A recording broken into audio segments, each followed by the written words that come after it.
Hai dan Shalom, perkenalkan nama saya Refli Renaldo Wagyu dari kelas Sistematika A semester 6. Dan video ini dibuat untuk memenuhi mata kuliah Praktikum Liturgika Homiletika yang diampu oleh seorang dosen yang sangat luar biasa, Nerjon Lita Tuhas Master Teologi. Terima kasih dan selamat menonton.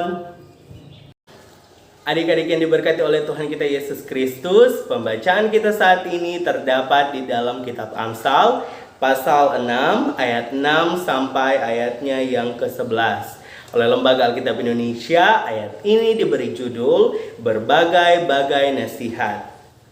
Hai pemalas, pergilah kepada semut, perhatikanlah lakunya dan jadilah bijak. Biarpun tidak ada pemimpinnya, pengaturnya atau penguasanya, ia menyediakan rotinya di musim panas dan mengumpulkan makanannya pada waktu panen. Hai pemalas, berapa lama lagi engkau berbaring? Bilakah engkau akan bangun dari tidurmu? Tidur sebentar lagi, mengantuk sebentar lagi, melipat tangan sebentar lagi untuk tinggal berbaring.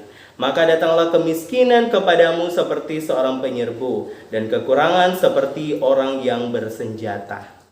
Adik-adik yang diberkati oleh Tuhan kita Yesus Kristus, Shalom. Terpujilah nama Tuhan karena atas berkat dan kasih karunia-Nya kita boleh berkumpul di tempat ini bersama-sama dengan keadaan tubuh yang sehat, yang kuat, dan tentunya diberkati oleh Tuhan. Nah, adik-adik yang terkasih, pembacaan kita saat ini terdapat dalam kitab Amsal, pasalnya yang ke-6, ayat 6 sampai ayatnya yang ke-11. Nah, adik-adik, ayat ini ditulis oleh seorang raja. Dan raja itu adalah Raja Salomo. Nah, Raja Salomo merupakan raja yang penuh dengan hikmat. Hikmat yang ada padanya berasal dari Tuhan.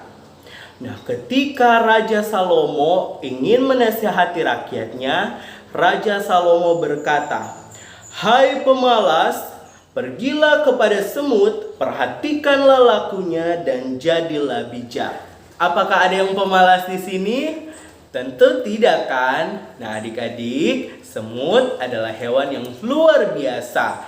Mereka meskipun berukuran kecil, tetapi mereka sangat aktif dan dapat ditemui di mana saja. Mereka dapat ditemui di tanah, mereka dapat ditemui di meja, mereka dapat ditemui di dinding, dan dapat ditemui di mana saja termasuk di seluruh dunia. Apalagi kalau ada gula atau sesuatu yang manis, pasti dengan cepat banyak semut akan datang di tempat tersebut. Nah, adik-adik, mengapa Raja Salomo, raja yang penuh dengan hikmat itu, menasehati rakyatnya untuk belajar dari semut? Apa sih yang spesial dari semut? Ternyata semut adalah hewan yang sangat rajin. Pernahkah adik-adik melihat semut yang sedang beristirahat dengan santai? Tentu tidak kan? Karena semut adalah hewan pekerja keras. Mereka sangat rajin dan pantang menyerah.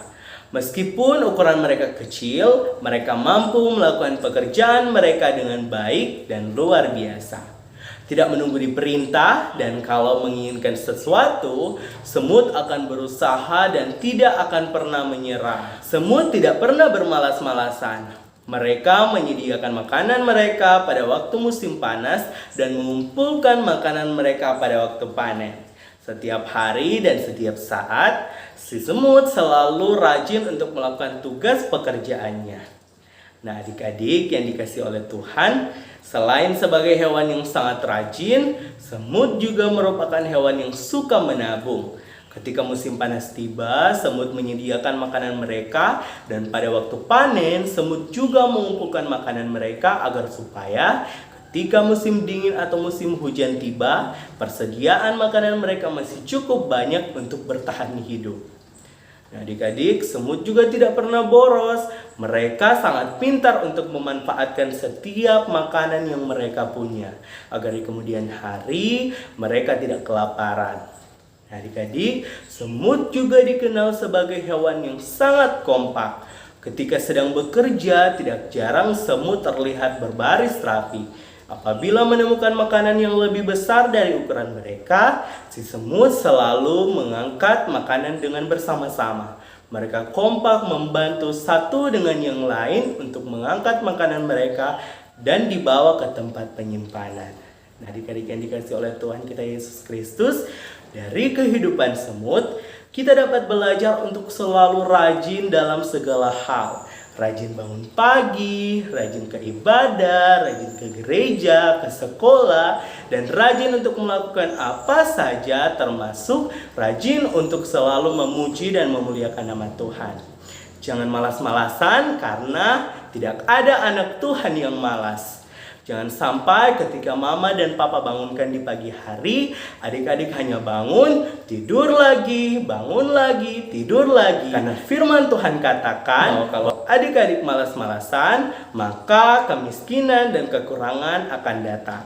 Adik-adik yang diberkati oleh Tuhan kita Yesus Kristus, selain harus selalu rajin dan jangan malas, adik-adik juga harus belajar untuk selalu menabung. Sama seperti semut yang menyimpan makanan mereka untuk dimakan pada hari yang akan datang. Ketika mama atau papa kasih uang jajan, adik-adik sisipkan lebihnya untuk ditabung, dan uang yang ditabung bisa dipakai untuk kebutuhan yang berguna, seperti membeli buku, membeli sepeda, dan lain sebagainya. Nah, adik-adik jangan lupa juga untuk selalu membantu teman layaknya semut yang saling membantu satu dengan yang lain. Kalau menginginkan sesuatu, adik-adik tidak boleh menyerah. Harus selalu semangat seperti semut. Contohnya ketika adik-adik menginginkan nilai yang bagus di sekolah. Tentu adik-adik harus rajin belajar dan pantang menyerah supaya adik-adik mendapatkan nilai yang bagus. Adik-adik yang diberkati oleh Tuhan, kita sebagai orang Kristen harus selalu mencontoh semut. Meskipun tidak ada yang memerintah ataupun yang mengatur, tetapi semut selalu rajin, pantang menyerah, suka menabung, dan selalu kompak dalam hal tolong-menolong. Begitupun dengan adik-adik sekalian. Adik-adik yang diberkati oleh Tuhan, kita harus selalu rajin, suka menabung, dan suka membantu sesama teman kita. Dengan begitu, adik-adik sekalian telah melakukan sesuatu yang amat baik dan tentunya menyenangkan hati Tuhan. Sehingga kasih, sukacita, dan damai sejahtera selalu dilimpahkan kepada adik-adik sekalian dan kita semua. Demikianlah firman Tuhan. Tuhan Yesus memberkati.